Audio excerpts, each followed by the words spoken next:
the worst decline in living standards since the 1950s, Yes. worse than the recessions we've had, the recessions we had to have. Remember that one? So when we've talked in the past about the per capita recession that we're in the middle of, and it's gone now for, 6 quarters, this is the impact. People's living standards are dropping. They're having less money for the essential things they need. They're having less money to spend on the few luxuries they may be able to afford. So whether you're talking about those who are just making ends meet or those who are doing better financially, everyone seems to be impacted. This decline in living standards is a national emergency. This is something that should be treated like a real crisis, because that's what it is. It impacts every single household, and we don't want to be giving our kids a lower standard than living than what we've enjoyed. That's exactly what we're doing, Rita. But and I'll just ask, we'll just get our team to put those two graphs back up again, or a couple of them.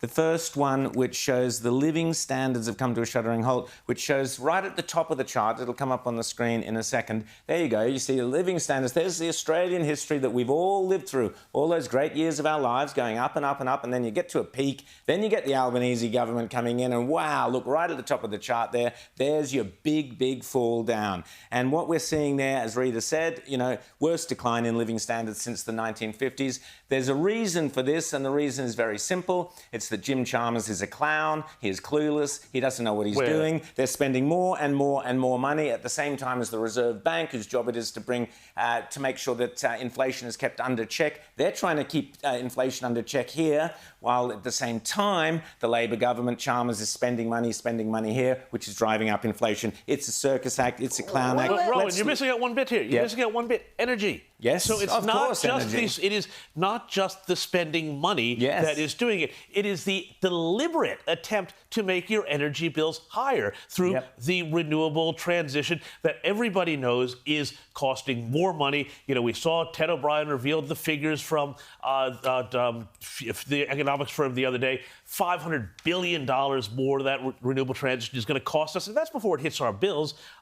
This is the great threat to Labor at the next election. It is that people have less money in their pocket now than they did under the coalition. Rita, let's look at the second graph again, which shows Australia compared to the rest of the world. And I think this is the real point. That's us, the reddish line at the bottom. Look at the rest of the world going gangbusters, and look at us falling behind over the last couple of years. What happened in the last couple of years, Rita? Anything in particular? Well, we had a radically left Labor government come in, a government that told us they were going to be moderate. Remember Anthony Albanese, front page of the Daily Telegraph, telling us, I'm not woke. My agenda's for the mainstream. It's not economically for the mainstream, and it certainly isn't culturally for the mainstream. We saw on night one introducing the Voice. They were obsessed with the Voice for a good 12 months until it failed abysmally.